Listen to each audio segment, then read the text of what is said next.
Um, Tugasnya kan begini, saya buat pernyataan ya, berpikir kritis sebagai bentuk keterampilan yang bermanfaat ya bagi mahasiswa atau warga akademik. Nah, tugas kalian adalah menemukan konsep dalam pernyataan ini ya. Jadi bukan menciptakan konsep lain ya. Ada yang kesalahan yang ada itu menciptakan konsep lain, bahkan ada yang mengambil penelitiannya orang lain lalu dibahas ya. Bukan itu maksudnya. Temukan konsep di dalam pernyataan ini. Lalu Anda bisa melihat dari pernyataan ini apa konsepnya ya. Lalu kalau kalian mau, jadi sebenarnya tujuan besarnya adalah kalau pernyataan ini kalian setuju, kalian harus cari evidence, ya, cari bukti-bukti untuk membangun argumen bahwa benar berpikir kritis itu bermanfaat bagi mahasiswa. Nah, kalau kalian membangun argumen, katakanlah kalian menjelaskan pernyataan ini, maka tentu ada konsep kan.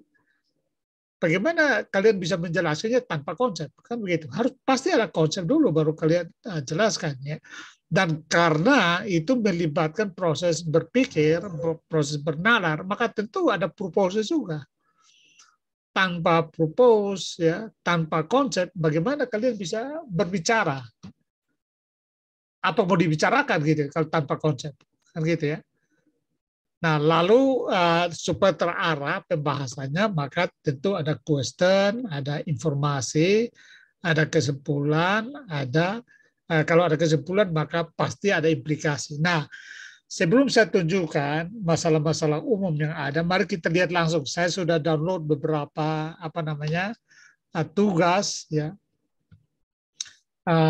yang ya jadi saya ambil secara acak ya, tidak memilih ya, tapi saya berusaha untuk menemukan yang salah dan yang benar ya.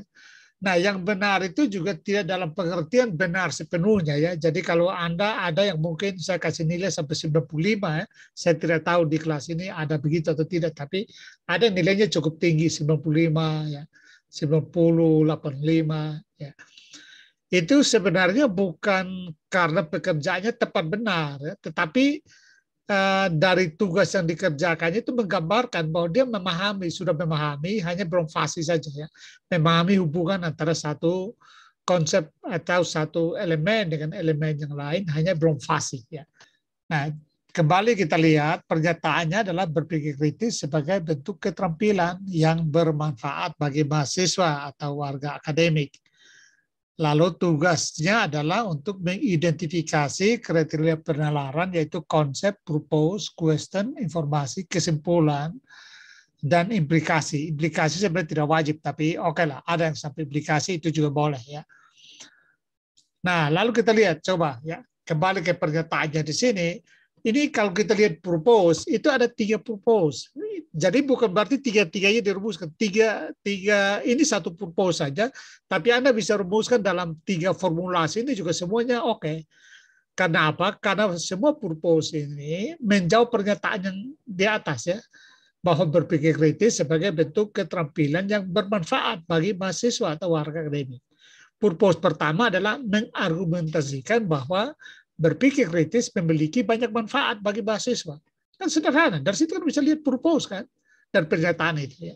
Atau bisa juga, jadi saya pakai atau, artinya tiga-tiganya itu Anda tidak perlu kerjakan tiga purpose-nya, tidak harus tiga-tiganya. Salah satu saja, karena masing-masing punya salah satu saja itu sudah benar gitu ya. Kita lihat coba purpose yang kedua, menjelaskan berbagai manfaat yang diperoleh mahasiswa atau warga akademik apabila memiliki keterampilan berpikir kritis. Kan sama sebenarnya ya. Formulasi berbeda, tetapi apa yang akan dijelaskan itu kan pasti sama ya, dari pernyataan yang ada itu ya, karena berpikir kritis sebagai bentuk keterampilan yang bermanfaat.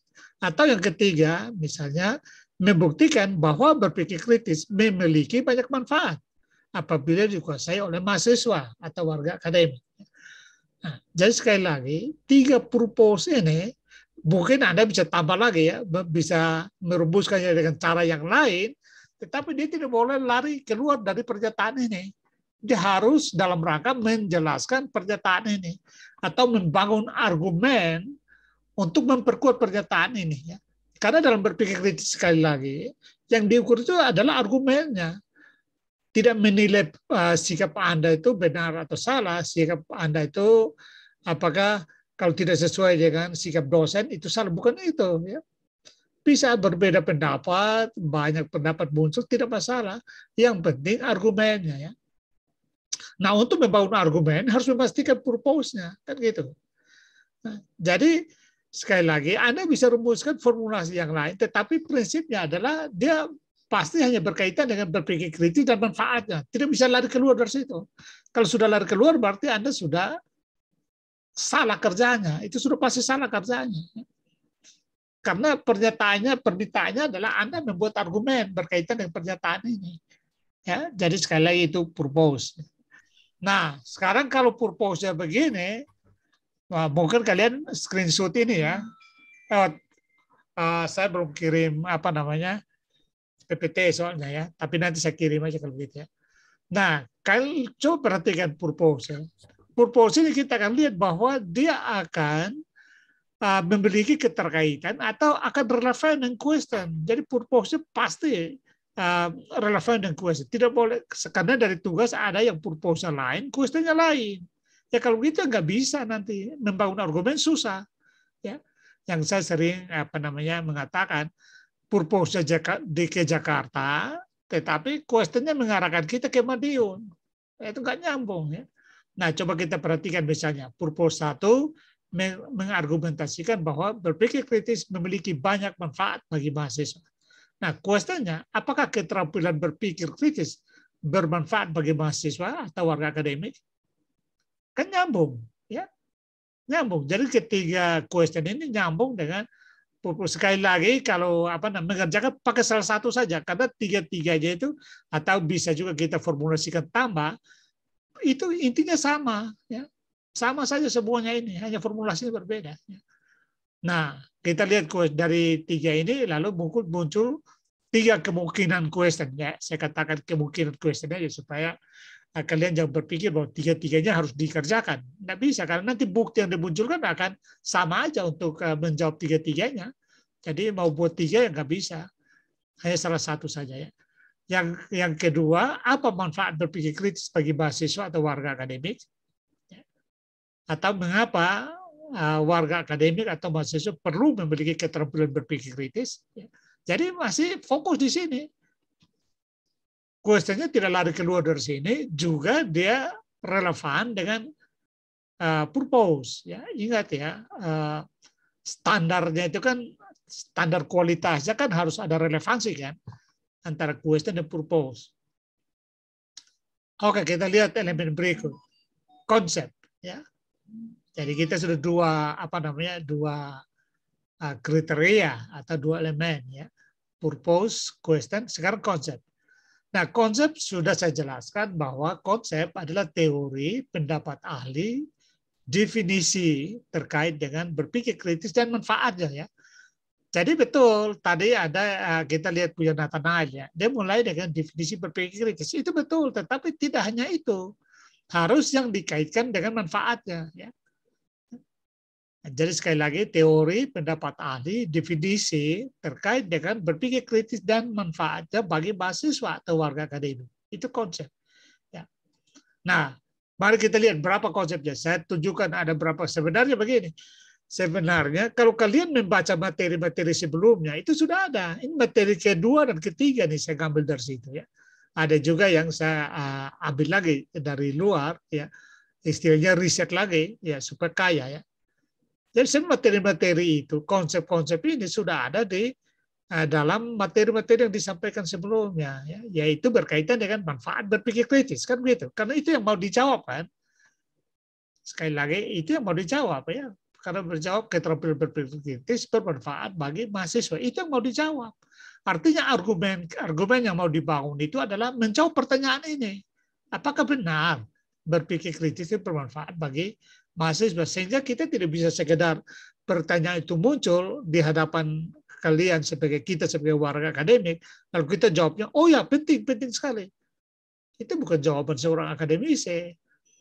Atau oh ya betul itu sangat bermanfaat itu. Itu jawaban kita harus punya argumennya ya.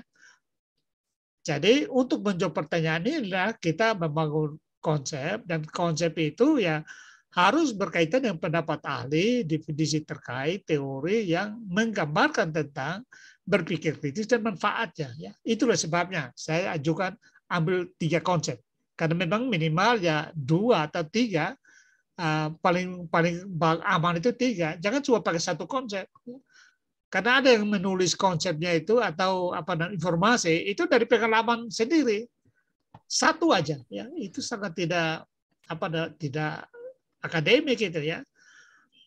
Nah, konsep saya ambil dari insight assessment ya, yang merumuskan manfaat berpikir kritis bagi mahasiswa sebagai berikut ya.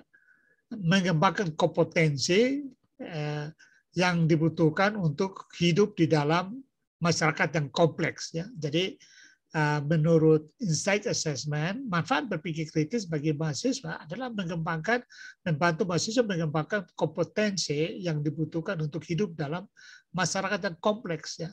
Mengapa masyarakat abad 21 adalah masyarakat yang kompleks? Ya, dengan adanya kemudahan traveling ya, tetangga-tetangga kita sudah bule misalnya ya, itu sudah mudah kita ketemu di mana-mana sehingga masyarakat sangat kompleks. Ya. Nah, berpikir kritis menurut insight assessment membantu untuk itu. Yang berikut, berpikir kritis juga bermanfaat untuk bagi mahasiswa atau bagi katakanlah warga akademik untuk belajar memanage ya emosi ya. Emosi itu sebenarnya sumber daya berharga yang dimiliki oleh manusia ya. Tetapi dia hanya bisa bermanfaat kalau bisa dimanage dengan baik ya. Kalau tidak di-manage, ya, sehingga dia sangat overdosis, maka emosi itu bahkan merusak. Ya. Karena itu berpikir kritis membantu untuk memanage emosi. Ya. Yang berikut, berpikir kritis juga membantu kita untuk membangun kemandirian. Ya. Mengapa kemandirian? Karena kita selalu berpikir berdasarkan data, jadi tidak terpengaruh oleh pendapat orang lain. Ya. Itulah manfaat berpikir kritis. Dan ini kan sebenarnya dalam pengajaran pertemuan awal ya, saya kira saya sudah sampaikan ini juga kan begitu ya. Yang berikut membangun kematangan hubungan interpersonal ya, kematangan dalam membangun hubungan interpersonal ya, hubungan antara orang ya. Jadi kalau punya kemampuan berpikir kritis, kita punya kemampuan untuk membangun relasi yang baik, ya adil, fairness, setara dengan orang lain. Yang berikut juga berpikir kritis membantu warga akademik untuk mengembangkan, ya, memperkuat identitas personalnya. Dan yang berikut mengembangkan kehidupan yang bertujuan. Ya. Jadi harus selalu memiliki tujuan dalam kehidupan ini. Ya. Kalau kita tidak punya tujuan, maka kita tidak punya daya juang. Orang hanya memiliki daya juang kalau dia memiliki tujuan. Kalau tujuannya jelas, maka dia akan berjuang untuk mencapainya. Tapi kalau tujuan tidak jelas, ya seperti saya sering contohkan ya, kalau Anda dengan kendaraan Anda keluar dari rumah tanpa tujuan, itu nanti Anda di perempatan itu Anda bingung mau lurus atau kiri atau kanan, sehingga menimbulkan gangguan ya, orang-orang sekitar mungkin akan memarahi Anda ya, karena tidak punya sense of purpose. Tetapi kalau punya tujuan, ya Anda bisa lari dengan kecepatan yang Anda butuhkan untuk mencapai tujuan. Ya.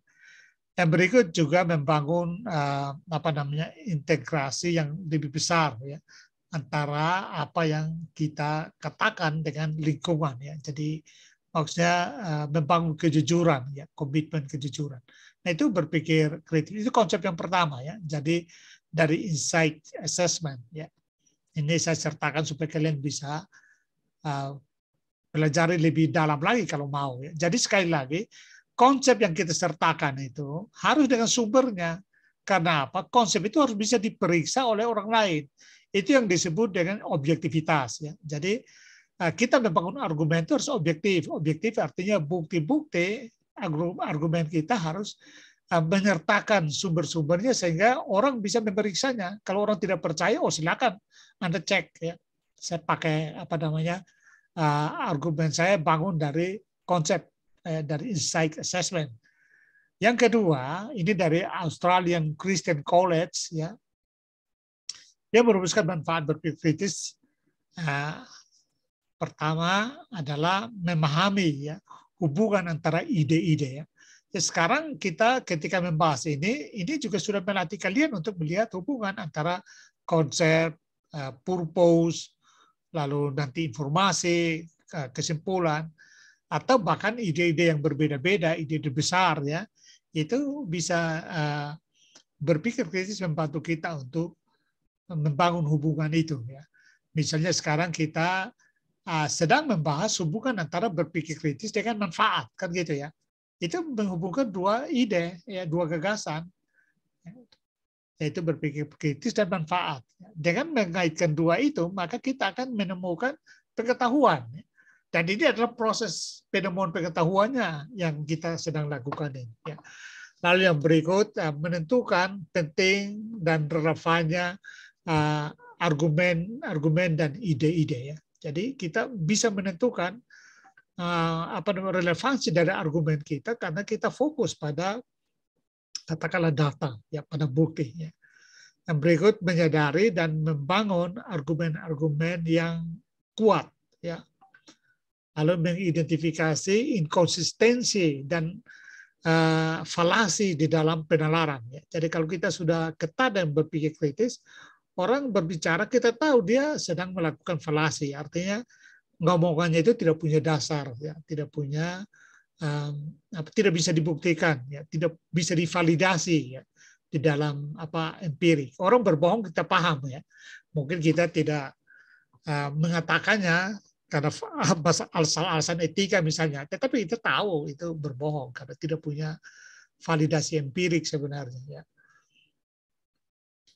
Hanya dalam membangun argumen kita mau tidak mau kita harus mengungkapkan kalau ada error atau namanya falasi kita harus sampaikan dengan tentu argumen kita juga berdasar. Ya.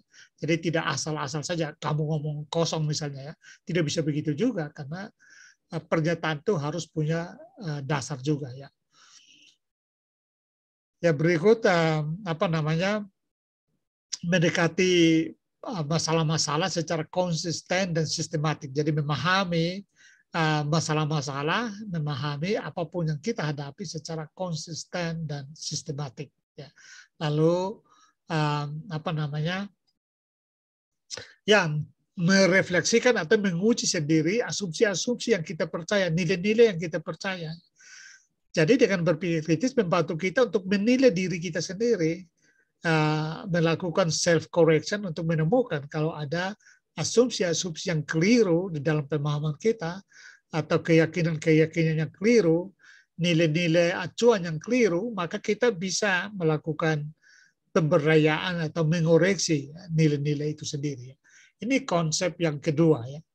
Jadi dari Australian Christian College ya, sumbernya juga ada, terbuka untuk dicek. Ya. Sekali lagi, informasi, konsep dan informasi itu harus punya sumber yang terbuka untuk dicek.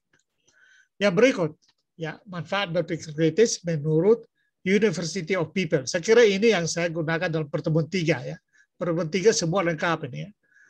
Nah di situ University of People merumuskan manfaat berpikir kritis bagi warga akademik itu adalah satu kunci sukses karier. Jadi menurut University of People kunci manfaat berpikir kritis itu adalah salah satunya kunci sukses untuk karier. Ya. Kalau orang selalu berbicara dengan tegas, dengan mengacu bukti, saya kira itu kariernya akan bagus, ya. Karena dia bisa dipegang, ya, bisa dipercaya. Ya. Lalu berpikir kritis juga bermanfaat bagi kita dalam pengambilan keputusan. Bagaimana kita mengambil keputusan kalau tidak mencari data, tidak memiliki bukti, tidak memiliki evidence, ya, tidak memiliki konsep yang jelas. Karena keputusan itu sebenarnya sudah sebuah kesimpulan, kan gitu ya. Nah, membuat kesimpulan atau membuat keputusan harus ya memproses sejumlah evidence, sejumlah data, sejumlah bukti supaya keputusan itu bisa dibuat. Tanpa itu, bagaimana kita mau membuat keputusan? Nah, berpikir kritis membantu kita untuk membuat keputusan secara benar, ya, membuat keputusan secara benar. Karena orang bisa saja membuat keputusan tanpa data, tanpa evidence, ya, dibuat aja ya. Yang nanti besok baru dia sesali ya, karena tidak melalui proses yang benar. Ya. Atau keputusannya berubah-ubah. Orang yang biasanya membuat keputusan yang tidak mengikuti proses critical thinking, itu berubah-ubah. Mengapa? Karena keputusan yang dibuat itu tidak mempertimbangkan fakta-fakta yang ada, mempertimbangkan data-data yang kuat. Ya. Jadi keputusan ikut mood saja, lalu nanti moodnya berubah, maka keputusannya juga berubah. Nah, itu kan membuat kita menjadi orang yang tidak bisa dipercaya. Ya. Yang berikut, berpikir kritis juga menurut University of People membuat bahagia, ya. Membuat kita menjadi warga negara yang baik, ya. Warga negara yang bertanggung jawab, juga meningkatkan hubungan, ya. Karena kita bisa dipercaya tadi ya, sehingga kita bisa meningkatkan kualitas hubungan, mempromosikan keingintahuan ya. Dengan berpikir kritis, kita selalu mengembangkan keingintahuan kita untuk menggali data, mencari evidence, mengembangkan konsep ya, agar supaya apapun yang kita sikapi, kita pikirkan, dia punya dasar konsep maupun dasar data ya. Yang berikut, memungkinkan kreativitas, membangun keterampilan pemecahan masalah, mengaktifasi pikiran. Jadi kan keingintahuan kita, berpikir kritis merangsang keingintahuan kita, dan keingintahuan itu mengaktifasi ya, pikiran kita. Ya. Lalu yang berikut, ciptakan kemerdekaan, membentuk keterampilan hidup, dan seterusnya. Jadi ini kalau kalian perhatikan, 3 konsep ini sudah membantu kita sedikit untuk menjawab pertanyaan di sini ya. Apakah keterampilan berpikir kritis bermanfaat bagi mahasiswa atau warga akademik? Nah, hanya dengan melihat 3 konsep itu, menurut kalian jawabannya apa? Dari 3 konsep tadi, jawaban terhadap pertanyaan 1 itu apa? Halo? Ya Pak, jawaban kalau saya Pak di ngikutin dari pertanyaan 1 ya Pak. Ya, 3-tiganya sama sebenarnya. Jadi mana saja dari penjelasan 3 konsep tadi, menurut kalian berdasarkan 3 konsep tadi yang sudah disampaikan, apa jawaban kalian terhadap pertanyaan ini?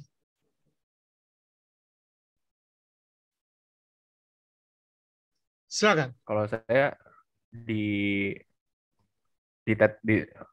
tulisan TTS saya menjawab iya Pak.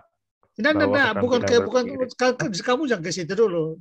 Tetap di situ dulu, jangan ke tugasmu dulu. Di sini berdasarkan konsep tadi yang sudah saya jelaskan, 3 konsep tadi, menurut kalian apa jawaban terhadap pertanyaan ini?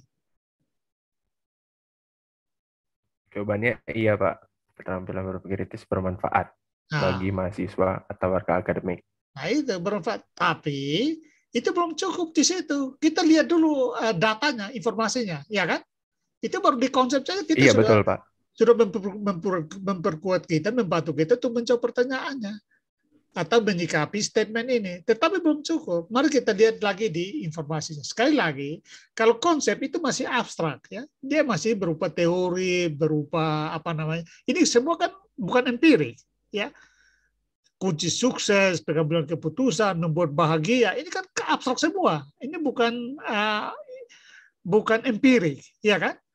Sehingga kita menjawab pertanyaan itu dengan konsep yaitu abstrak dan juga empirik, pengalaman langsung atau bukti-bukti dari lapangan. Ya. Mari kita lihat argumen atau datanya. Ini informasi ya, informasi.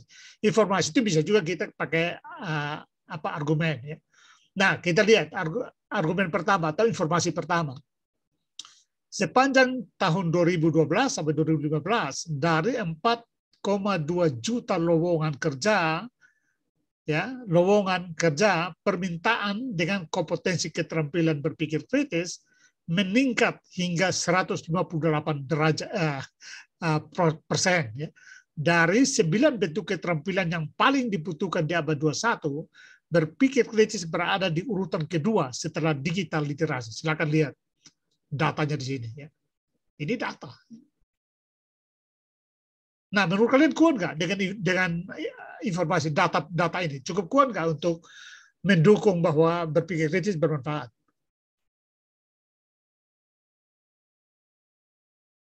Silakan, kuat nggak? Kuat, Pak. Kuat. Jadi kuat, ya, Pak. Kuat. Tambah dengan konsep tadi kan sudah kaya sekali kan. Nah, tapi belum sampai situ. Data tuh ya dia minimal 2, aman itu 3. Makanya kita lihat informasi data yang kedua lagi, ya, informasi yang kedua lagi, ya. Tapi sorry, ini saya jelaskan lagi. Di sini kita lihat yang paling tertinggi adalah digital literasi, ya, 212%. Lalu critical thinking 158%. Tapi kita lihat lagi, ya, di sini creativity, ya, di bawah critical thinking, creativity, problem solving, lalu presentasi, skill presentasi. 3 ini juga dibahas dalam critical thinking, ya kan? Yaitu kemampuan critical speaking, kan, kemampuan presentasi, ya, problem solving, creativity, itu juga masuk dalam model critical thinking yang kita kembangkan di UKSW. Nah, akhirnya apa? Kalau kita mau simpulkan, maka dia bukan cuma 128%, tetapi tambah dengan ini, tambah dengan creativity, problem solving, dan presentation skill ini, maka besar sekali, ya. Jadi ini saya sudah kuat, tapi tidak sampai di situ. Kita lihat argumen kedua, ya. Sebuah studi kolaboratif dari Conference Board, ya, Corporate Voices for Working Families.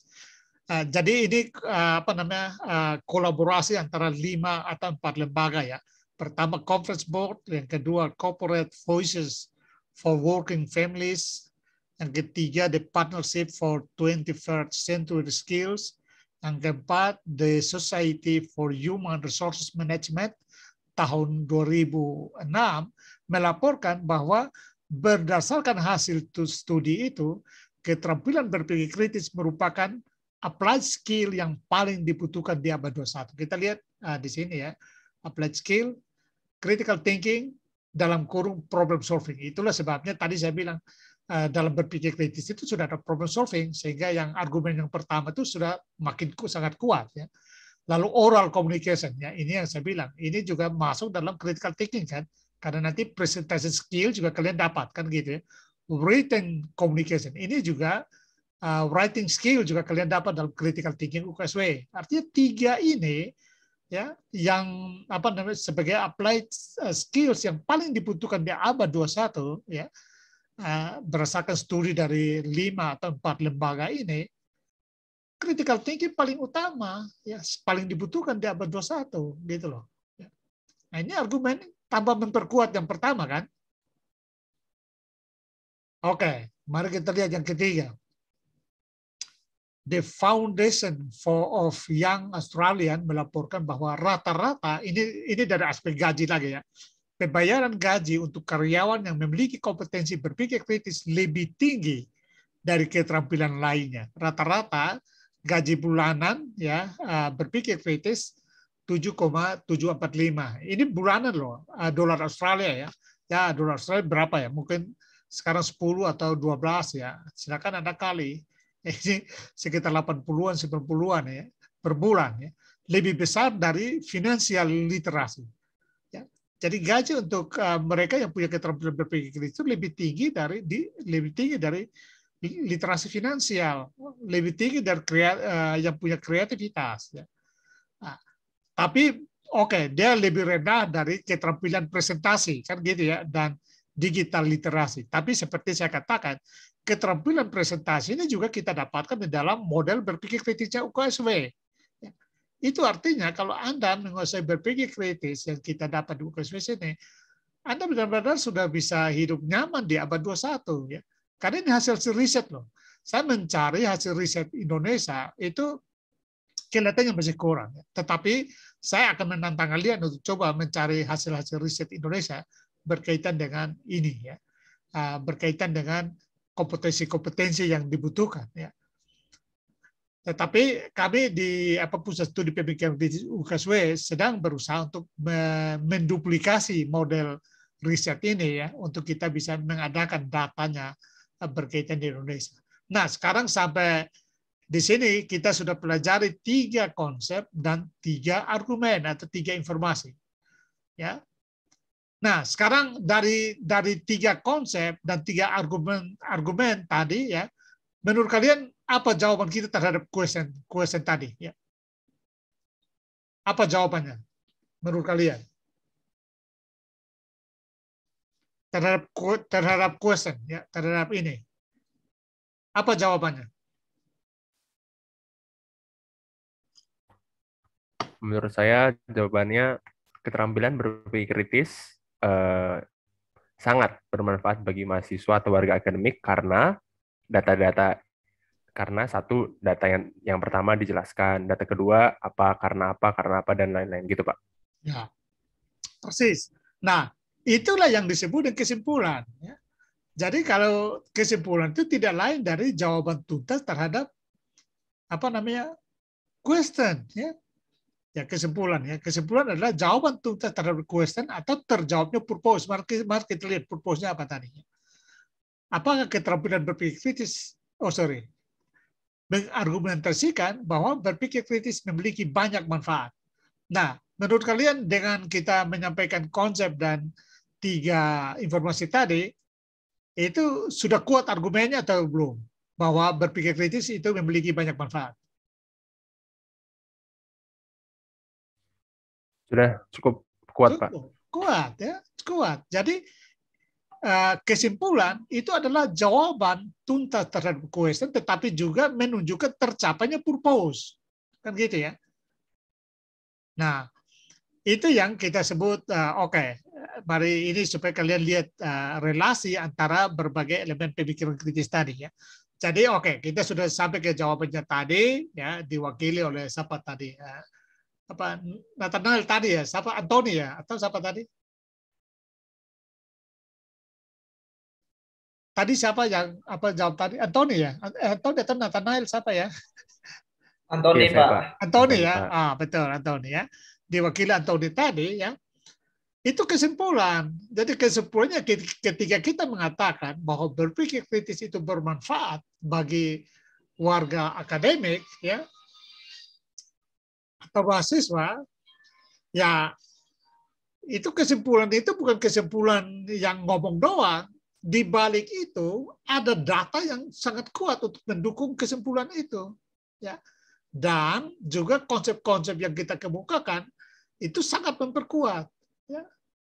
Nah, itulah sebabnya orang berpikir kritis itu orang yang pasti percaya diri tadi, ya, otonom, berpikirnya otonom. Karena apa? Karena ketika dia mengatakan bahwa ini atau itu, di balik ini itunya itu, dia punya data, dia punya konsep yang jelas. Itu loh maksudnya, ya. Dan ini jangan pikirkan bahwa ini hanya ada di dalam proses-proses atau persoalan-persoalan ilmiah, tetapi dalam kehidupan sehari-hari juga begitu. Biasakan ketika kita mengatakan sesuatu atau kita mau membuat keputusan, itu harus punya kumpulan data atau pengalaman-pengalaman, evidence empirik yang mendukung kita untuk membuat keputusan. Ya. Jadi tidak hanya asal buat keputusan doang. Ya. Dan sekali lagi, ya, supaya kalian paham. Kesimpulan yang disebut kesimpulan itu ada 3. Yang pertama, jawaban tuntas terhadap question, atau terjawabnya purpose, atau interpretasi atau memaknai informasi. Ya. Jadi tadi kalau kita mengatakan atau Anthony mengatakan bahwa berpikir kritis sangat bermanfaat bagi warga akademik, ya, itu berarti dia menginterpretasi 3 informasi ini. Ya. Ya, jadi setelah dia melihat 3 data ini, yang awalnya itu dia jawab bahwa bermanfaat, tapi kemudian terakhir Anthony bilang sangat bermanfaat. Mengapa sangat? Ya, tanpa sadar, ya, dia pakai kata sangat. Karena ini sangat meyakinkan. Data yang itu sangat meyakinkan gitu loh. Ya. sehingga tidak sembarang melekatkan kata sangat di dalam evaluasinya terhadap berpikir kritis, sebab didukung oleh data yang kuat, dan itu hasil interpretasi terhadap data atau informasi-informasi itulah dia mengatakan sangat bermanfaat. Ya. Nah, oke, sekarang saya ajar kalian ini. Ketika kita simpulkan bahwa berpikir kritis sangat bermanfaat bagi katakanlah mahasiswa, dan itu sudah sekali lagi itu merupakan jawaban tugas terhadap question dan terjawabnya purpose. Apa implikasinya? Menurut kalian, jadi implikasi itu begini. Implikasi adalah kalau kesimpulannya begitu, maka apa? Nah, saya ingin ajak kalian berpikir. Ya, silakan, bebas menyampaikan pendapat. Jangan takut salah ya. Ini latihan, jadi kalian harus berani mengungkapkan pendapat. Kalau kesimpulannya seperti tadi, yaitu bahwa berpikir kritis sangat bermanfaat bagi warga akademik atau bagi mahasiswa, lalu apa menurut kalian? Itu namanya implikasi. Jadi menjawab apanya itulah implikasi. Silakan, siapa yang mau menjawab? Saya sengaja tidak masukkan di sini supaya ajak kalian berpikir bersama. Pak, mungkin saya ingin menjawab, Pak. Silakan. Jadi kan sepengetahuan saya, Pak, implikasi itu kan semacam kebijakan atau sekiranya keputusan yang setelah diambil setelah adanya kesimpulan gitu, Pak.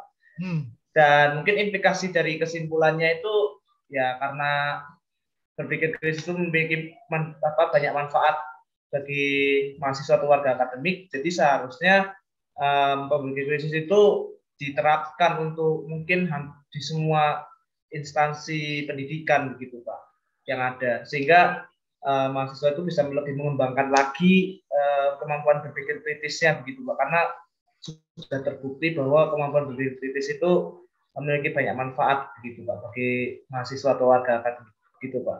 Nah, that's the point. Jadi kamu nangkap betul itu, Gabriel. Itu dia poinnya ya. Dengan kesimpulan itu maka memang nanti implikasi kita bisa pikirkan banyak ya, bahwa dia harus katakanlah diwajibkan bagi warga akademik, bisa juga sampai ke implikasinya adalah misalnya pemerintah seharusnya membuat atau dikti ya, membuat aturan operasional yang mewajibkan mata kuliah berpikir kritis bagi mahasiswa seluruh Indonesia misalnya. Itu implikasinya, ya kan?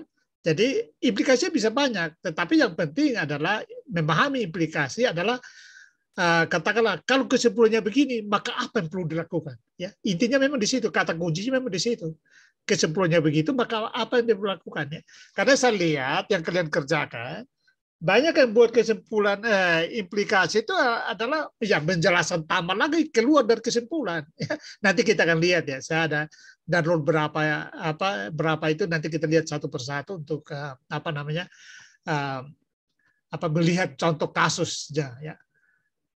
Nah, silakan. Ini sudah selesai keseluruhannya. Saya ingin kalian silakan kalau ada yang mau bertanya berkaitan dengan ini. Saya berharap lewat ini kalian sudah makin paham ya, terutama konten atau substansi dari masing-masing elemen berpikir kritis tadi, yaitu purpose, konsep, informasi, kesimpulan dan seterusnya, juga memahami relasi di antara mereka ya.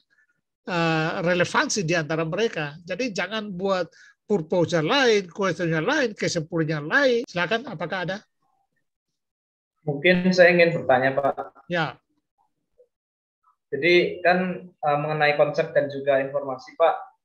Kan di konsep itu kan dikatakan kalau mengenai pendapat ahli, definisi dan juga manfaat, misalnya dari topiknya itu berpikir kritis sebagai keterampilan bermanfaat bagi mahasiswa atau warga akademik, Pak. Nah, kan berarti di konsep itu sudah dijelaskan mungkin secara garis besar manfaatnya gitu, Pak. Nah, betul. Lalu apakah di argumen itu kan juga dijelaskan manfaat yang baik, tapi mungkin secara rinci dan menurut data begitu ya, Pak? Atau mungkin bagaimana, Pak? Ya, kalau karena kan terus. Informasi juga dijelaskan begitu, Pak. Iya, Pak, begitu. Prinsipnya di konsep itu jadi mungkin gimana, Pak, itu? Iya, prinsipnya di konsep itu masih abstrak ya.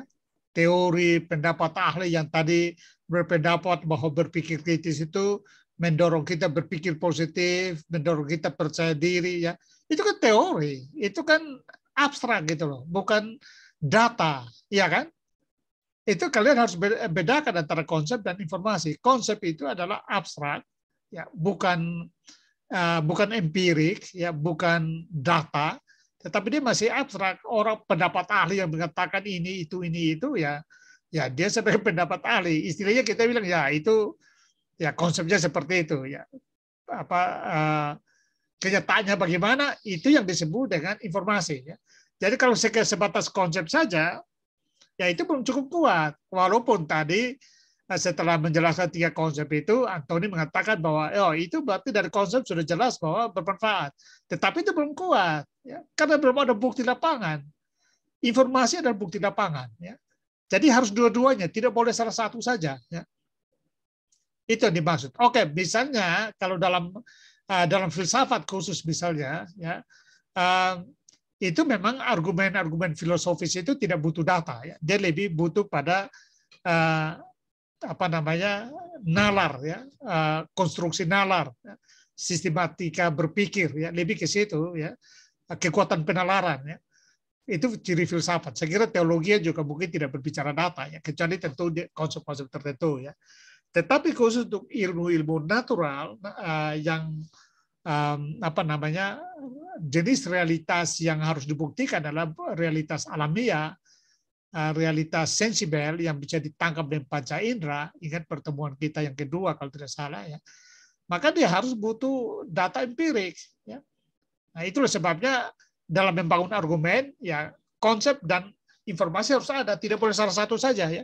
Biar informasinya kaya, ya, tapi kalau konsepnya tidak ada, itu juga tidak kuat, ya, karena tidak menjelaskannya dari mana itu barang itu, ya. Nah, itu mudah-mudahan itu menjawab, atau maksudnya gimana, Gabriel? Bagaimana, Pak? Iya, maksudnya apakah yang saya jawab itu sesuai dengan maksud kamu, atau ada yang masih luput? Silakan di komen. Sudah, Pak. Jadi saya memang sedikit bingungnya di situ sih, Pak. Begitu. Tapi sudah terjawab, Pak. Terima kasih, Pak. Iya, ya. Jadi saya tegaskan lagi karena memang ini banyak yang salah, ya. Bahkan workshop untuk dosen pun ada yang masih keliru memahami itu. Artinya bingung antara konsep dan informasi, ya. Jadi saya kira pertanyaan kamu wajar, ya. Prinsipnya sekali lagi konsep itu adalah abstrak, bukan data.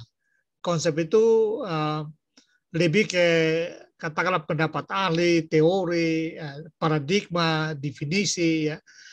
Kalau ketemu definisi itu sudah pasti konsep, ya. Nah, karena itu di tugas kalian ada yang munculkan definisi di informasi. Nah, ini kan salah, jelas salah posisi, ya.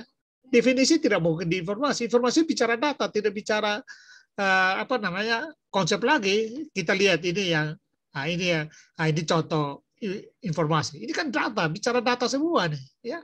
Ini hasil ini walaupun di sini tidak ada angka di diagram ini, tabel ini tidak ada angka, tetapi ini hasil penelitian, hasil riset, kan gitu, ya. Itu berarti empirik.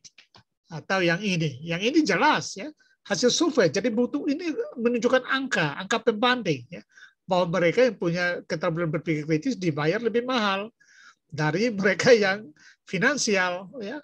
Akuntan katakanlah begitu, ya. Bahkan kalau kalian baca di Richard Powell, buku yang sudah saya bagi, dia bandingkan juga dengan pengacara, dokter, berpikir kritis dibayar lebih mahal daripada pengacara dan dokter. Kalau tidak, jadi mau dikatakan di sini adalah informasi ini bicara data. Anda tidak bawa lagi pendapat ahli, definisi yang abstrak itu jangan dibawa ke informasi. Ketika bicara informasi sudah bicara data itu. Pengalaman langsung Anda juga itu bisa bagian dari informasi, atau pengalaman orang lain, contoh kasus yang terjadi, itu juga informasi, masuk dalam kategori informasi. Begitu, silakan. Tadi siapa yang raise hand tadi, Alfius atau siapa, ya? Silakan yang raise hand tadi. Saya Pak Alfius. Alfius, betul. Silakan Alfius. Terima kasih untuk waktunya Pak. Saya ingin bertanya, mungkin agak kebingungan sedikit terkait argumen atau informasi, karena yang di dalam benak saya argumen itu menurut pandangan pribadi, sedangkan informasi tidak hanya pandangan pribadi tetapi pandangan orang lain juga kita menerima. Jadi apakah kita bisa menyamakan antara argumen dan informasi ataukah memang memiliki perbedaan? Karena yang saya pahami dan yang saya pernah pelajari ataupun baca, argumen itu dari diri sendiri, sedangkan informasi itu tidak hanya dari diri sendiri, tapi bisa mencangkup luas begitu, Pak. Itu pertanyaan saya yang pertama. Kemudian yang kedua, apakah berpikir kritis bisa melahirkan sesuatu yang negatif atau tidak? Karena yang tadi saya ikuti dari awal sampai akhir bahwa berpikir kritis sangatlah bermanfaat besar. Nah, jika dia bermanfaat, berarti kita mengonteksnya ke arah yang baik. Apakah berpikir kritis bisa berdampak negatif ataukah tidak? Terima kasih, Pak. Wah, ini pertanyaan Alfius itu mantap ini ya. Ini orang dari Pegunungan Bintang ya, berpikirnya bagus. Nah, ini pertanyaannya bagus, Alfius. Yang pertama, argumen itu betul, kamu betul, itu datang dari diri pribadi, tapi informasi itu adalah isi dari argumennya, ya. Jadi kita tidak bisa berargumen tanpa informasi. Maksudnya tidak bisa berargumen tanpa data, itu maksudnya ya. Jadi memang beda antara argumen dan informasi ya. Boleh dikatakan begini, argumen itu adalah senjatanya, informasi adalah pelurunya, amunisi dan pelurunya. Kamu punya senjata, tetapi kalau tidak punya peluru ya kamu tembak-tembak ya bunyi tidak bawa efek apa-apa. Ya, lihat saja orang berargumen tanpa data gitu kan. Ngomongnya kan muter-muter nggak tentu arah kan gitu kan.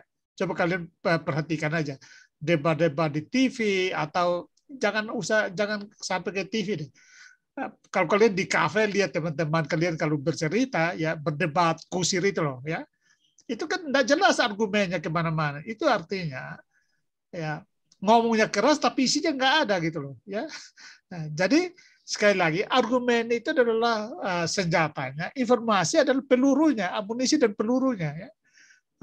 Nah kalau berargumen itu isinya harus data dan informasi, itu maksudnya gitu ya. Jadi betul dibedakan bahwa argumen dan informasi itu berbeda, itu tentu saja ya. Tetapi tidak bisa dipisahkan. Argumen itu isinya adalah informasi. Karena itu kita baru dianggap berargumen kalau kita menyodorkan data, menyodorkan informasi. Ya. Tanpa itu kita tidak sedang berargumen, kita sedang beropini. Ya. Ini yang harus dibedakan. Kalau beropini itu artinya pandangan pribadi, ya. Dan pandangan pribadi sah-sah saja. Kalau Alfius bilang di Pegunungan Bintang misalnya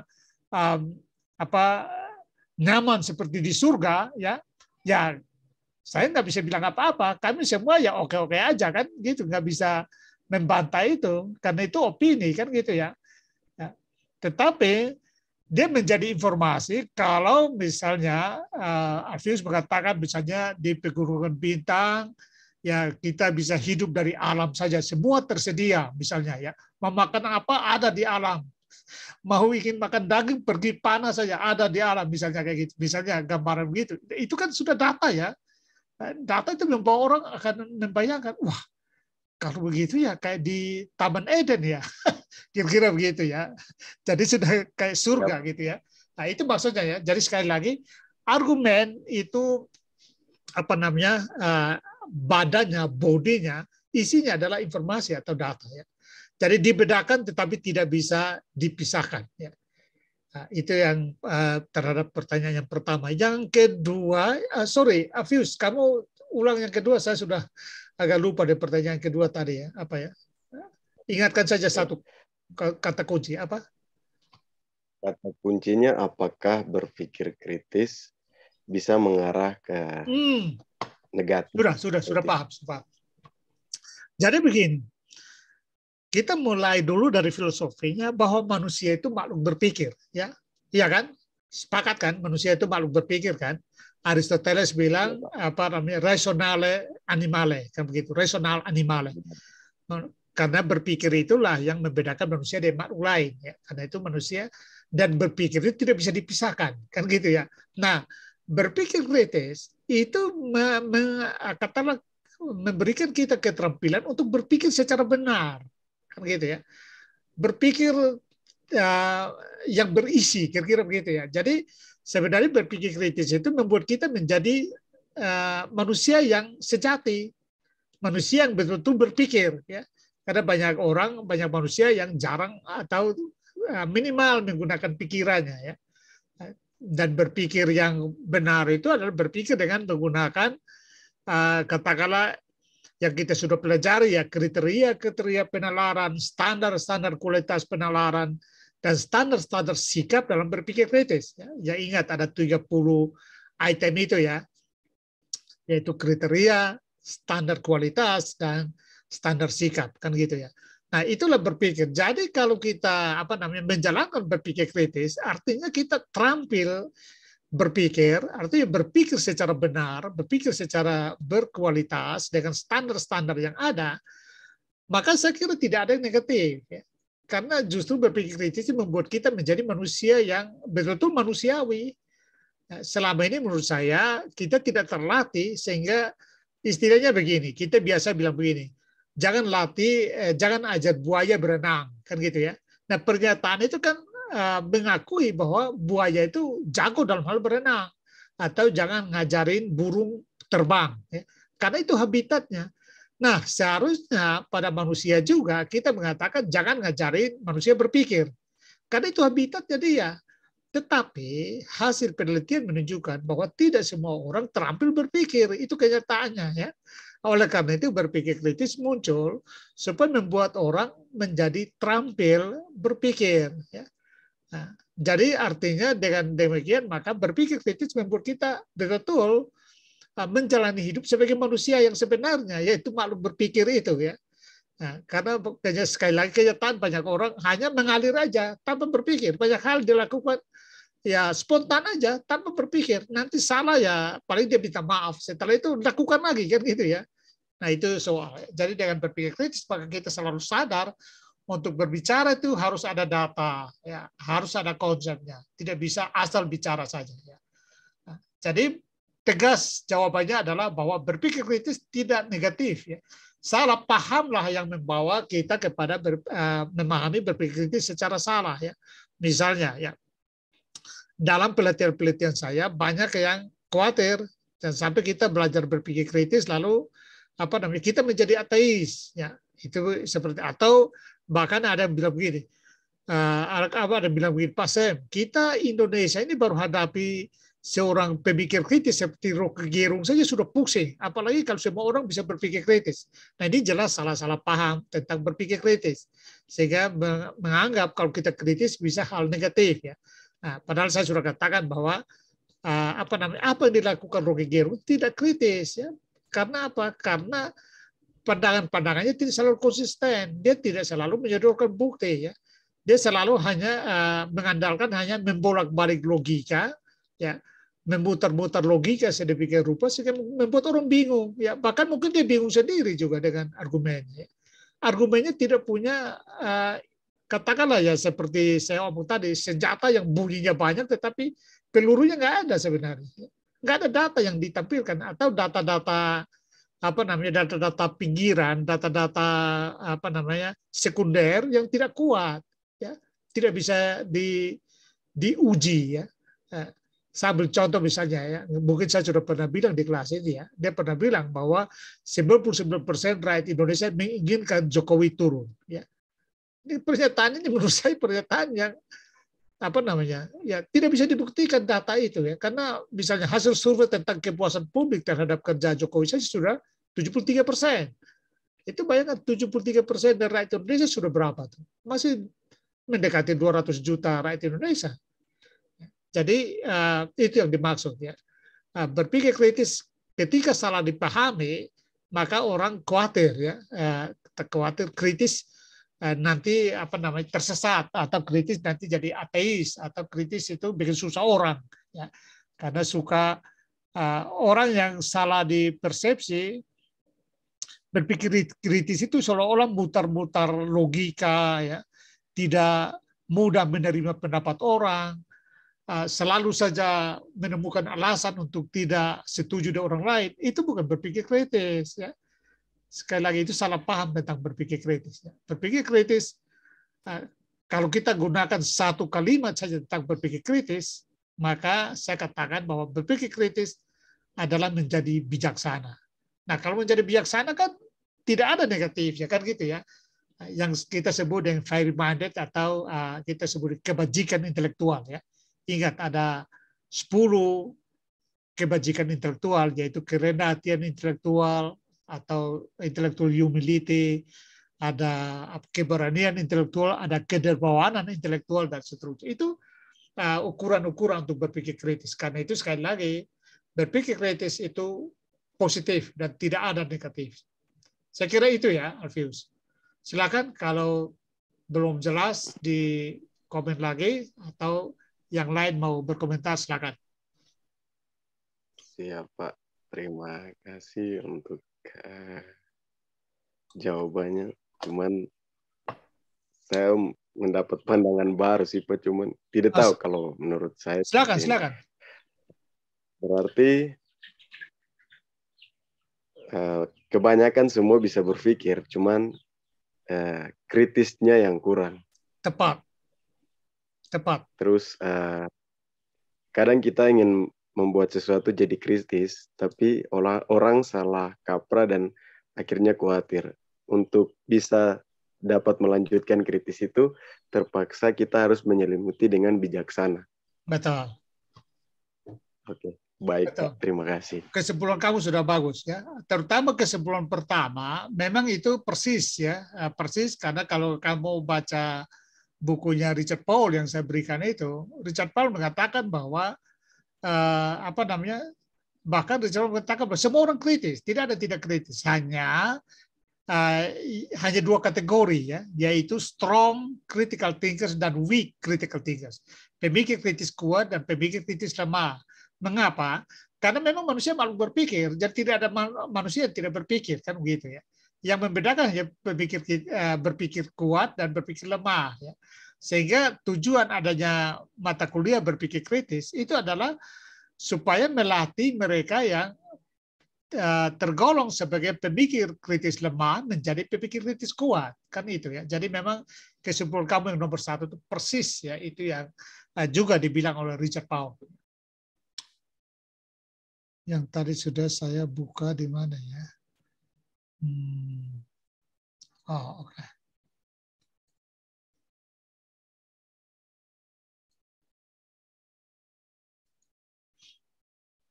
Ya.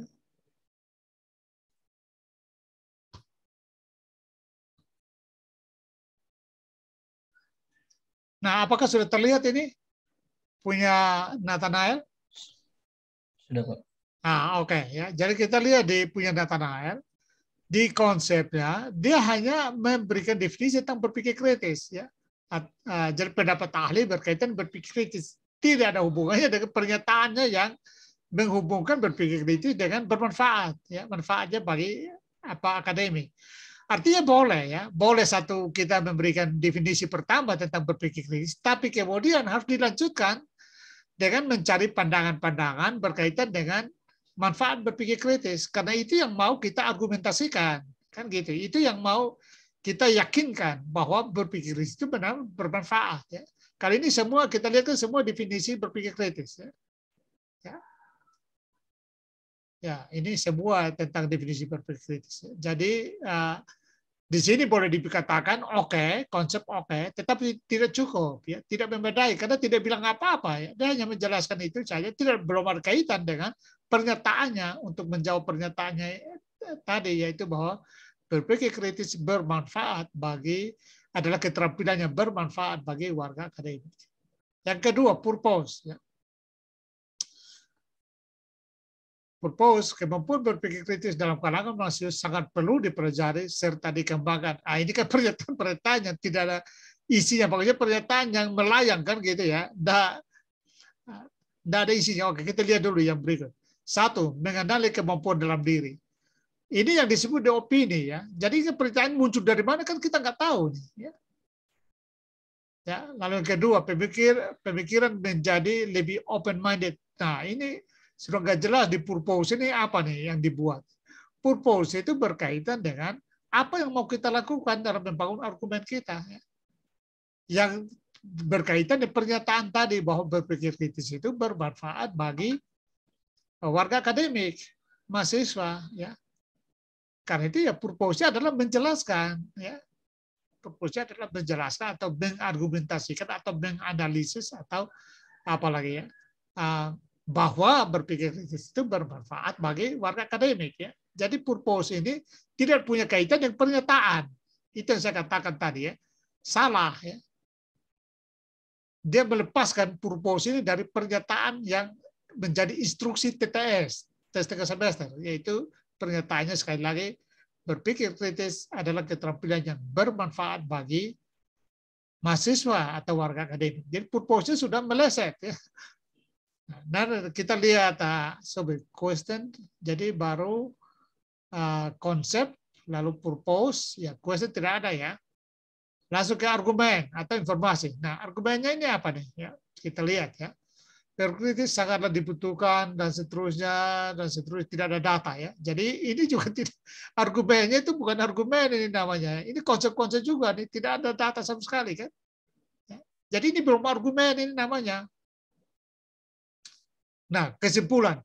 Nah, begini, biasanya saya bilang karena kesimpulan ini adalah muncul dari data yang ditampilkan, maka kalau tidak ada data, itu mustahil kita bisa buat kesimpulan. Kesimpulan tidak bisa ada, karena kesimpulan adalah interpretasi terhadap data atau informasi dalam rangka menjawab purpose atau question, kan gitu ya. Jadi kalau sudah, biasanya saya kalau periksa tugas, kalau ini sudah tidak ada, maka saya tidak akan lanjut lagi karena percuma, kesimpulan itu pasti ngarang. Ya, itu kan seperti saya kasih contoh kan, saya bilang kesimpulan itu adalah masakannya sudah jadi, sementara informasi itu adalah bahan-bahan masaknya, bahan-bahan dasar untuk memasak. Jadi kalau bahan dasarnya tidak ada, kita mau lihat masakan apa? Nggak ada lagi, itu nggak mungkin ada. Kalau ada ya ngarang pastinya. Ya. Nah, jadi sudah sampai di situ sudah jelas, nggak bisa dilanjut lagi, Anthony ya. Ini saya anggap pembelajaran. Jadi sekali lagi di nilai TTS itu memang saya nilai, saya harap juga ya yang dapat nilai tinggi ya jangan Anda merasa tahu, merasa sudah benar, bukan ya. Karena TTS jadi saya tidak mau saya tetap ingin menolongnya ada di situ sehingga saya lihat oh dia ada potensi memahami, itu saya sudah kasih nilai bagus ya. Tetapi kalau tidak, saya akan katakan tidak dan saya kasih nilai rendah, barangkali nanti kita akan pikirkan caranya untuk membantu kalian. Tetapi yang penting ini bagian dari pembelajaran sehingga saya harus tunjukkan ya. Nah sekali lagi karena informasi tidak ada maka tidak usah lagi bahas kesimpulan dan implikasi, ini pasti ngarang semua, nggak bisa lagi itu, ya. Nggak mungkin ya. Oke, kita lihat lagi tugas berikut.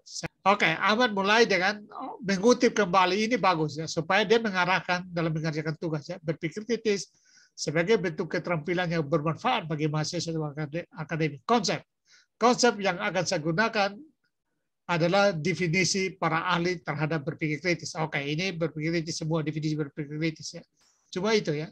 Jadi sama seperti siapa tadi, Nathanael tadi ya. Cuma definisi doang, tidak ada kaitan dengan bermanfaat. Ya. Padahal ini konsep kunci. Ya. Nah, jadi di konsep dia sudah katakanlah benar, tapi tidak lengkap. Ya. Purpose. Tujuan saya dalam tugas ini kali ini adalah untuk menjelaskan bahwa berpikir kritis dapat bermanfaat untuk mahasiswa atau ini juga benar ya. Jadi walaupun rumusannya agak sedikit tidak efektif, tetapi rumusan purpose ini benar ya. Secara prinsip benar. Informasi atau argumen yang akan saya berikan adalah dengan memberikan data dari hasil riset mahasiswa program studi pendidikan IPA fakultas apa. Oke, lalu di sini. Nah, ini bukan ini yang diharapkan karena ini menunjukkan tentang skor keterampilan berpikir kritis, bukan menjelaskan tentang manfaat berpikir kritis bagi warga akademik. Ya. Jadi apa yang ditampilkan di sini, ya ini argumen atau informasi ini tidak tepat, ya. Tidak ada hubungan dengan manfaat berpikir kritis bagi mahasiswa atau warga akademik. Betul ini hasil riset. Ya. Dan kalau menampilkan hasil riset seperti ini, tidak perlu menampilkan hasil analisis dia, cukup kita ambil mencuplik bagian data yang kita butuhkan untuk memperkuat argumen kita. Jadi bukan mengambil semua argumennya dia, karena dia kan purpose-nya berbeda. Ketika kamu tampilkan ini di sini, tidak mensupport purpose kamu, karena purpose-nya berbeda, kan gitu ya. Di sini yang kamu kutip ini, ya. Itu dia berusaha untuk menjelaskan tentang skor keterampilan berpikir kritis. Ya. Kalau tidak salah, kaitannya dengan prestasi akademik atau apa ya. Jadi tidak cocok. Ya. Data ini tidak mensupport argumennya. Ya. Argumen kamu adalah untuk memperkuat, ya, mempertahankan pandangan bahwa berpikir kritis itu bermanfaat bagi mahasiswa atau warga akademik. Ya. Lalu tiba-tiba kamu mengutip hasil penelitiannya, ya bahkan sampai ini nggak perlu, nggak ada hubungan ini. Ya. Ini statistik pula ya. Ini hasil analisis dia untuk menjawab purpose dia. Jadi bukan untuk menjawab purpose kamu ya, karena itu tidak relevan ya sumber yang kamu gunakan. Ya, ini cuma sampai sini ya, nggak ada lagi dia lanjutkan ya. Jadi sampai di sini boleh dikatakan kalau saya mau menggambarkan supaya kalian dapat insight-nya, pemahamannya, ya di konsep ini dia benar setengah karena dia hanya kasih definisi tetapi tidak lengkap karena yang paling inti adalah mengaitkan antara berpikir kritis dengan manfaat. Ya. Nah di purpose dia benar. Ya. Kalau saya misalnya setiap nomor saya kasih nilai maka purpose saya bisa kasih nilai 100 ini. Ya. Ini benar, walaupun rumusannya tidak efektif, tapi ini benar. Nah, di sini mungkin 50 ya, karena belum tepat. Nah, yang salah, yang salah. Sudah salah semua informasi sudah jelas salah, lalu yang lain tidak kerjakan kan gitu ya.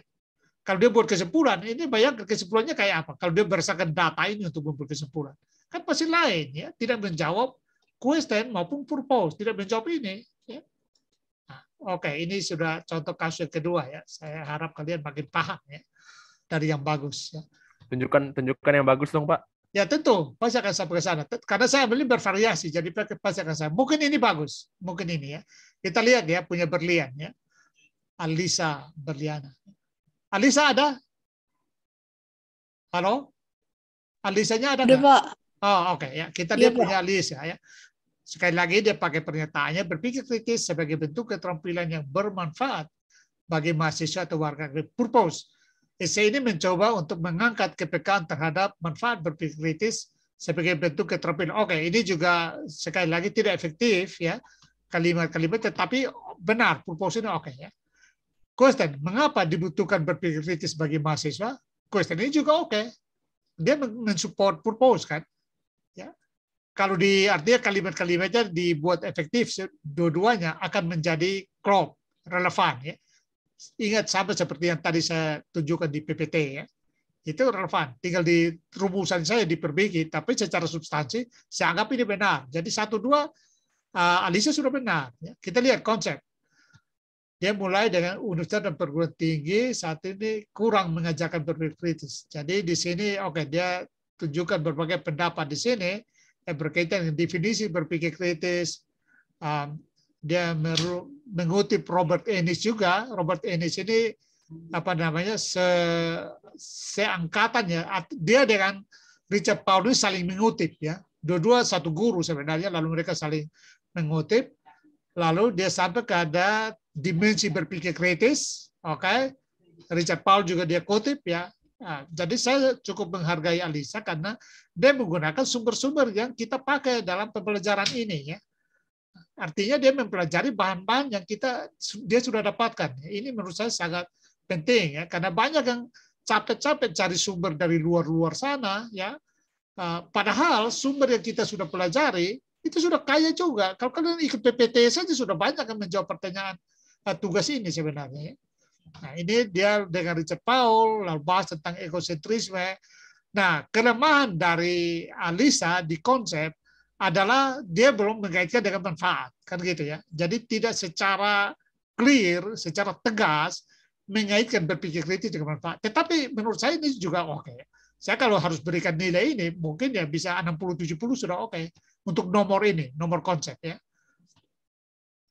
Informasi, ya. Informasi kita lihat dia gunakan ya, penelitian, sebuah penelitian dengan lebih dari 1.100 mahasiswa. Ini informasi yang kuat ya, menunjukkan bahwa skor pada tes keterampilan berpikir kritis tingkat perguruan tinggi berkorelasi dengan nilai IPK. Jadi di sini saya kira Alisa secara tidak tegas, tetapi dia menunjukkan sebenarnya bahwa berpikir kritis itu bisa bermanfaat dalam meningkatkan nilai IPK. Ya. Dan di sini dia menunjukkan sebuah riset, kan gitu ya.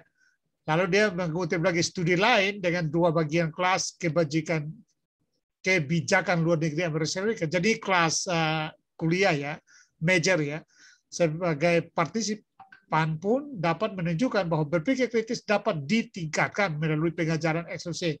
Nah ini dia berbicara, menurut saya data yang ini tidak berkaitan karena dia berbicara soal bagaimana meningkatkan berpikir kritis. Ya. Padahal kan yang harus dia munculkan adalah menunjukkan manfaat berpikir kritis. Ya. Jadi 2 hal yang berbeda. Ya. Data ini sebenarnya data ini tidak terlalu dibutuhkan.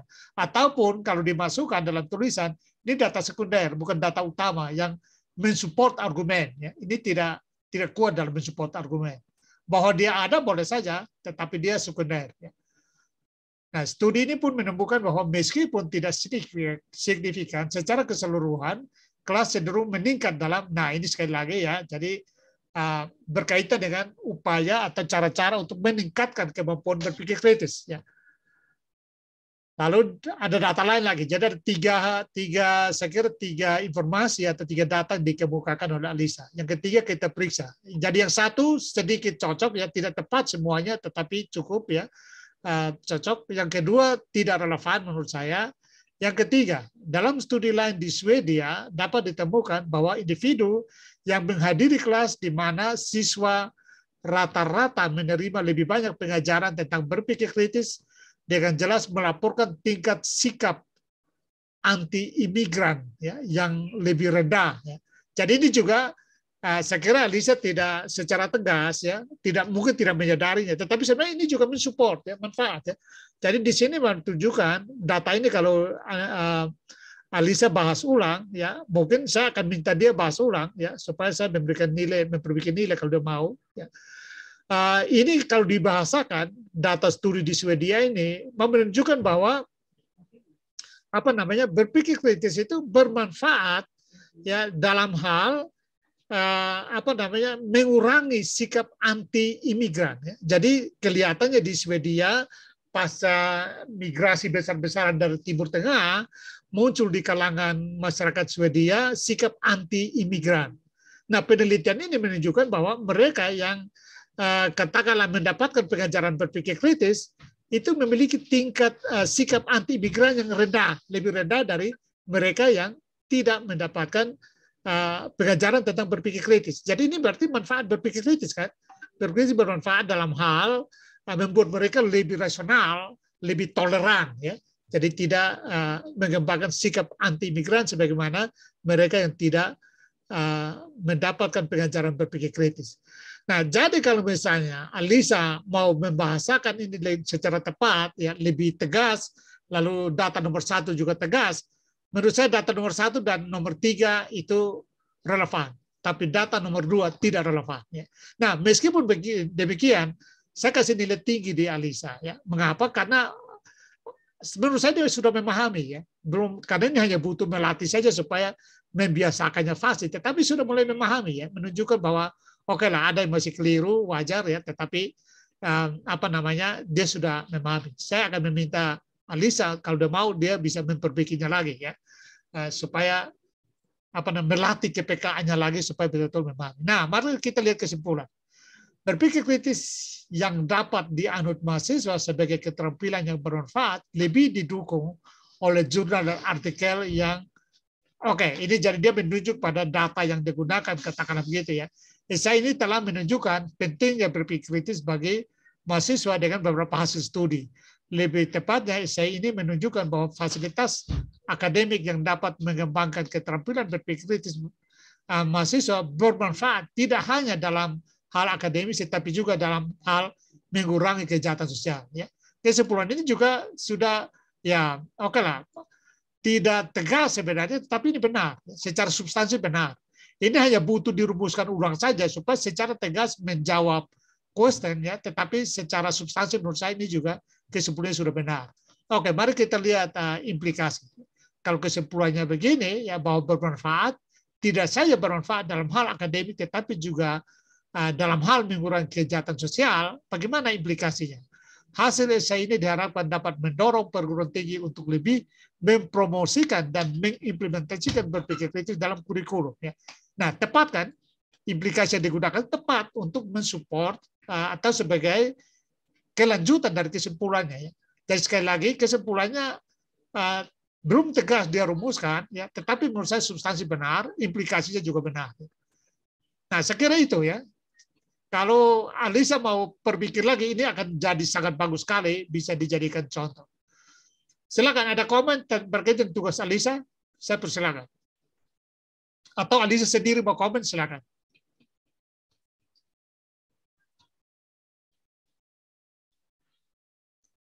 Halo?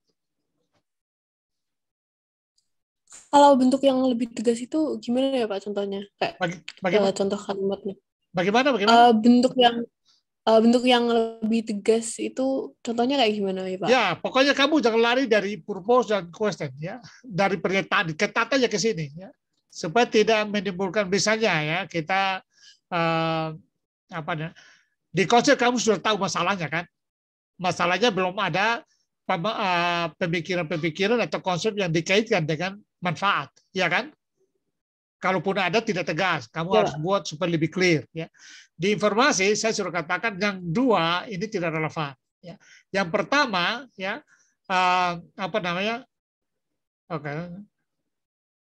Nah, yang pertama ini sebenarnya intinya adalah bahwa dari penelitian terhadap 1.100 mahasiswa itu menunjukkan bahwa tingkat keterampilan berpikir kritis di perguruan tinggi berkorelasi terhadap nilai IPK. Artinya manfaat berpikir kritis di sini adalah bahwa dengan belajar berpikir kritis, orang IPK-nya lebih tinggi. Makin tinggi dia punya keterampilan berpikir kritis, makin tinggi IPK-nya. Ya. Di sini kan korelasinya berkorelasi secara signifikan. Jadi signifikan artinya begitu ya, makin tinggi berpikir kritis, maka makin tinggi IPK. Makin rendah berpikir kritis, maka makin rendah IPK. Artinya, kamu bahasakan secara tegas itu adalah bahwa manfaat berpikir kritis adalah bisa meningkatkan prestasi akademik, terutama lewat IPK. Itu bahasa tegasnya kayak gitu. Itu manfaatnya. Iya kan? Kamu bisa paham itu nggak untuk pertamanya? Iya Pak, berarti ditegaskan manfaatnya tuh itu gitu ya? Betul. Kalau tanpa kamu bilang begitu, orang baca ini kan ya masih raba-raba. Ini manfaatnya di mana ya? Kan gitu ya. Tetapi dengan data ini lalu kamu bahasakan secara ulang ya supaya rumusan kalimatnya menjadi lebih tegas ya untuk menunjukkan bahwa ini loh manfaatnya berpikir kritis itu di sini loh. Ya. Kalau orang belajar berpikir, hasil penelitian ini menunjukkan bahwa mereka yang belajar berpikir kritis itu IPK-nya lebih baik dari katakanlah mereka yang skor berpikir kritisnya rendah. Jadi makin tinggi dia punya keterampilan berpikir kritis, maka IPK-nya makin baik. Kan begitu logikanya. Artinya, kalau kalian ingin punya IPK baik, maka kalian harus meningkatkan kemampuan berpikir kritisnya. Nah, itu bahasa itu yang harus ditegaskan di sini supaya dari sini bisa nampak manfaat langsung berpikir kritis. Kalau yang kedua abaikan, kamu harus ganti ya menurut saya ya. Ini tantangan bagi kamu perbaiki supaya membuat kamu lebih terasa lagi ya. Lalu yang ketiga, yang tadi di Swedia tadi ya, yang ini ya, Nah, ini bahasanya bahasa tegasnya tadi yang saya bilang gitu ya. Jadi kamu harus tambah kalimat untuk membahasakan bahwa di sini menunjukkan bahwa mereka yang punya keterampilan berpikir kritis itu dia lebih toleran ya. Jadi manfaatnya adalah membuat orang menjadi lebih toleran dan tidak menjadi ekstrim atau menjadi anti imigran sebagaimana mereka yang tidak mendapatkan pengajaran berpikir kritis. Jadi manfaat langsung berpikir kritis adalah membuat orang menjadi lebih toleran dan barangkali rasional ya. Begitu. Jadi mengungkapkan dalam kalimat yang langsung ya, kalimat yang menunjuk langsung manfaat. Sudah bisa dipahami itu, Alisa? Bisa, Pak. Oke. Silakan yang lain mau bertanya berkaitan dengan tugas Alisa, saya persilakan.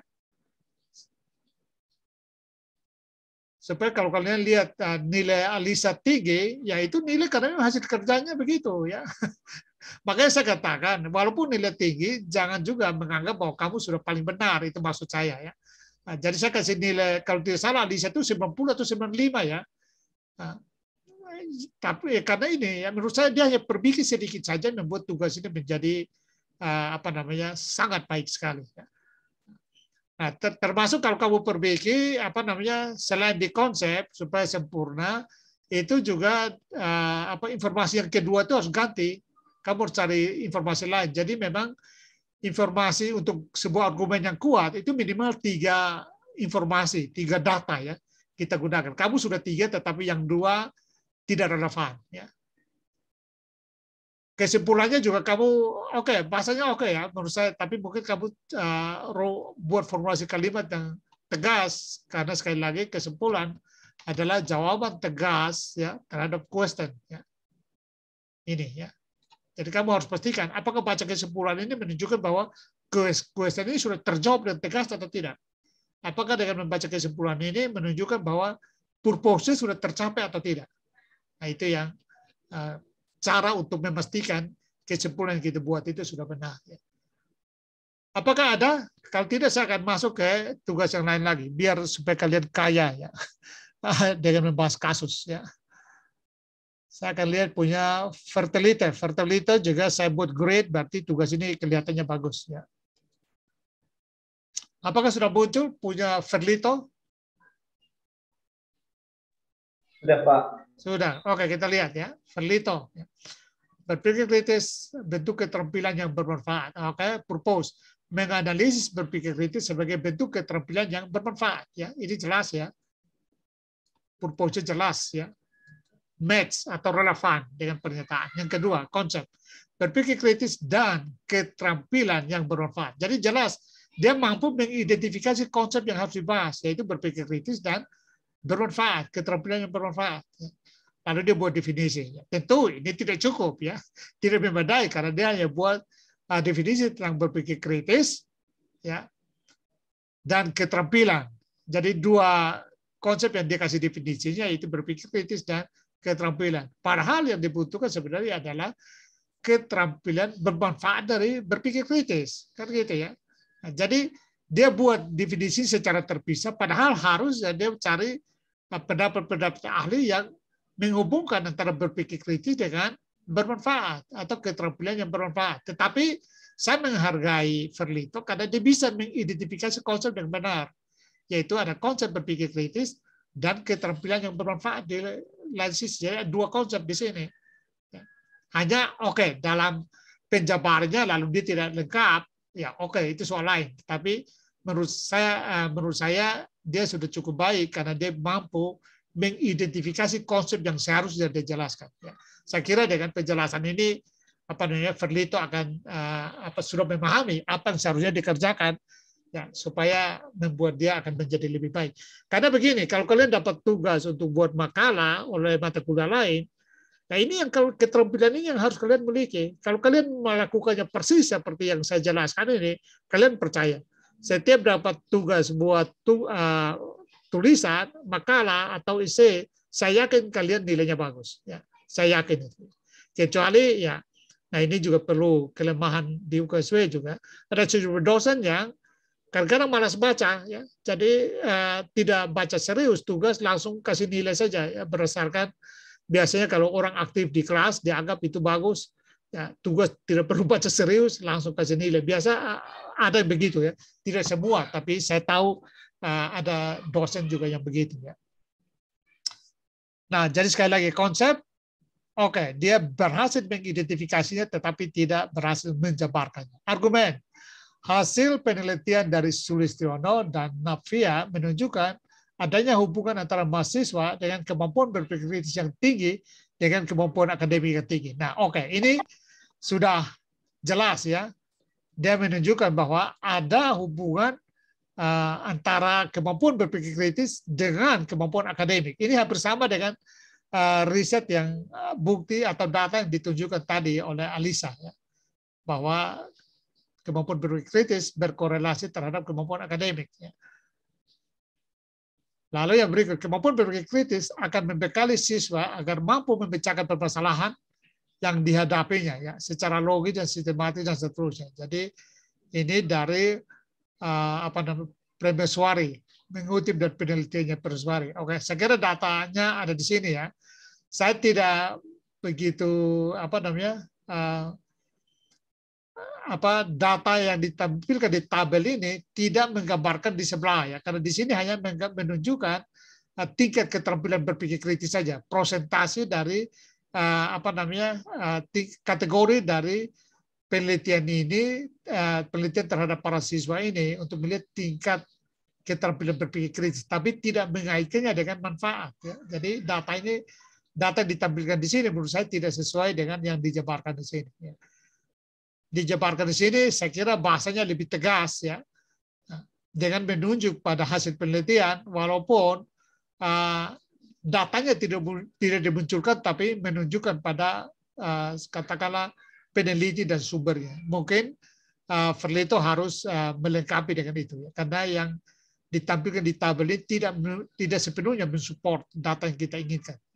Data yang kita inginkan itu adalah menghubungkan antara berpikir kritis dengan manfaatnya, ya. Lalu jadi dua pernyataan ini sudah menunjukkan adanya manfaat, ya, jadi sesuai dengan kebutuhan. Makanya saya anggap dia memahami, ya, walaupun di tampilan datanya tidak mendukung, tetapi dari pernyataan ini menurut saya Ferlito memahami. Yang berikut, berdasarkan tabel 2, kita lihat tabel 2 mana ini, ya. Tabel 2 dapatkan tingkat kemampuan berpikir kritis siswa yang diteliti. Dan jika dihubungkan dengan tabel 3, didapatkan tiap indikator keterampilan berpikir kritis. Nah, ini kan tidak ada hubungan, ya. Kita dapatkan keterampilan berpikir kritis, lalu apa? Apa hubungannya dengan manfaatnya bagi warga akademik? Kan nggak ada, ya. Jadi yang ketiga ini menurut saya nggak ada hubungan dengan manfaat bagi mahasiswa atau warga akademik. Dia hanya menunjukkan ada perbedaan skor dalam hal tingkat berpikir kritis, ya. Yang berikut, keterampilan berpikir kritis merupakan kemampuan untuk menimbang faktor. Nah, ini masuk bukan di informasi, ini masuk dalam konsep, ya. Karena ini mendefinisikan, kan, merupakan kemampuan untuk menimbang faktor yang penting dan tidak penting. Ini masuk di dalam konsep, bukan kategori informasi. Karena informasi sekali lagi bicara data, bukan berbicara penjelasan, ya. Penjelasan itu masuk ke konsep. Yang berikut, berpikir kritis membantu mahasiswa menjadi lebih open-minded, mudah menyelesaikan besar, dan seterusnya. Ini juga masuk dalam konsep, ya.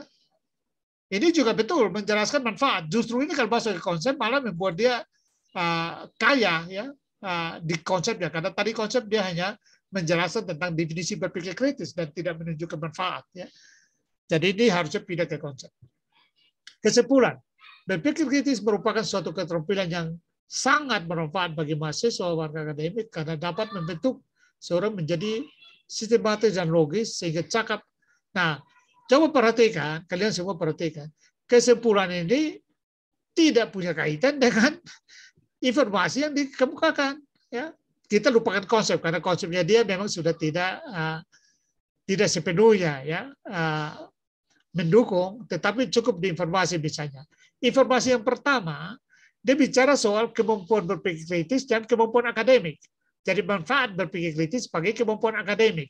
Informasi yang kedua, Dia berbicara soal apa namanya? Kemampuan berpikir kritis dengan kemampuan pemecahan masalah, ya. Jadi satu, sekali lagi, manfaatnya dalam mengembangkan kemampuan akademik. Yang kedua, pemecahan masalah. Ya. Yang ketiga kan tidak relevan. Keempat tidak relevan. Yang kelima tidak relevan. Jadi hanya dua itu. Ya. Sekali lagi, saya tunjukkan kalian. Ya. Pertama, berpikir kritis manfaatnya dalam kemampuan akademik, meningkatkan kemampuan akademik. Dan yang kedua, meningkatkan kemampuan pemecahan masalah. Lalu muncul di kesimpulannya, berpikir kritis merupakan keterampilan yang sangat bermanfaat bagi mahasiswa atau warga akademik karena dapat membentuk seorang menjadi sistematis dan logis. Loh, dari mana sistematis dan logis? Apakah ada dukungan data di sini? Fakta di sini yang ditampilkan? Enggak. Ya, jadi kesimpulannya enggak nyambung dengan data, tidak didukung oleh data dan fakta. Bahwa ya mungkin dia menjawab question, ya betul, tetapi penjelasan tambahannya menunjukkan bahwa tidak ada support data dan fakta. Kita tidak bisa membuat kesimpulan yang melampaui data dan fakta yang kita tampilkan. Nah, ini namanya kesimpulan yang bahasa kasarnya ngarang, ya, karena nggak punya fondasi basis data dan fakta. Nah, saya kalau sudah kesimpulan tidak terlalu tepat, saya tidak biasa bahas lagi implikasi, nggak ada gunanya, ya. Tapi coba kita lihat saja. Dengan berpikir kritis, seorang akan selalu cakap. Nah, ini bahasa kesimpulan, ini bukan bahasa implikasi. Karena implikasi itu apa yang terjadi dengan ini, kan gitu ya. Yang kedua, jika seorang tidak memiliki pemikiran kritis, maka kemampuan orang tersebut kurang rasional. Ini juga bahasa kesimpulan, bukan bahasa implikasi. Bisa lihat perbedaannya nggak? Kalian bisa lihat nggak perbedaannya? Ferlito, kamu komentar dulu, bagaimana? Kamu paham nggak? Setelah saya jelaskan, kamu sudah paham atau belum? Ya Pak, saya paham bahwa tadi kekurangan di bagian definisi memang saya akan pecahkan, tapi kurang melengkapi di situ. Malah saya malah pasangnya di informasi. Betul. Nah, dengan yang tadi Bapak sempat jelaskan di pemaparan PPT yang tadi sebelumnya itu, di situ baru saya tahu bahwa oh data-data, maksudnya informasi-informasi mengenai pengertian maupun manfaatnya itu harusnya dikasih masuk di konsep yang di informasi adalah data. Nah, itu Pak. Persis. Saya perbaiki ke depannya Pak. Oke, bagus. Saya kalau kamu mau ya perbaiki ya, supaya mengasah keterampilan. Saya kira saya sudah kasih kamu nilai. Kamu dapat nilai berapa? 95 Pak. 95. Si siapa juga? Si Alisa juga ya. Alisa berapa nilaimu Alisa?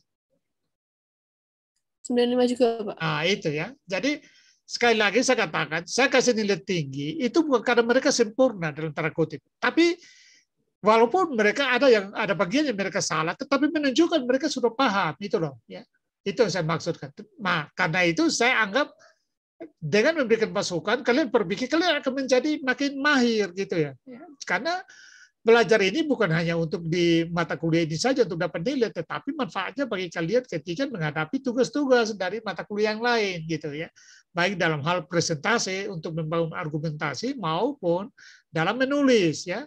Jadi karena itu ya masukan-masukan saya itu kalian pakai untuk perbaiki karena itu bermanfaat bagi kalian.